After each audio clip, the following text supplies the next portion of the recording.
करण्याबाबतही यावेळी चर्चा अपेक्षित आहे।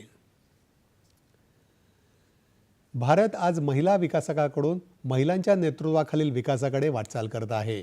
अशा परिस्थितीमध्ये आपण सर्वांनी आपल्या मुली आणि भगिनींना सक्षम करण्यासाठी योगदान दिलं पाहिजे, असं प्रतिपादन राष्ट्रपती द्रौपदी मुर्मू यांनी केलं।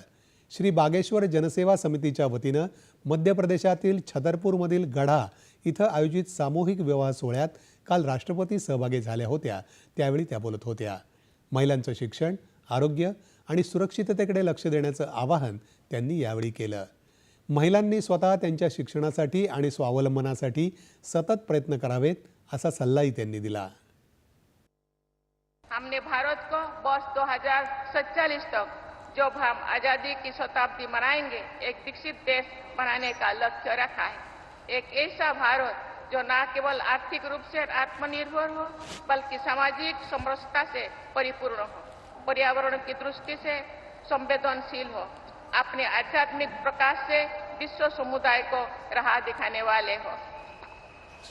ऐसे भारत के निर्माण में समकालीन संतों की भी अहम भूमिका है। ये लोगों को सामाजिक एकता बढ़ाने के लिए और पर्यावरण संरक्षण के लिए तथा अपनी ऊर्जा को राष्ट्र निर्माण में लगाने के लिए प्रेरित करते रहते हैं।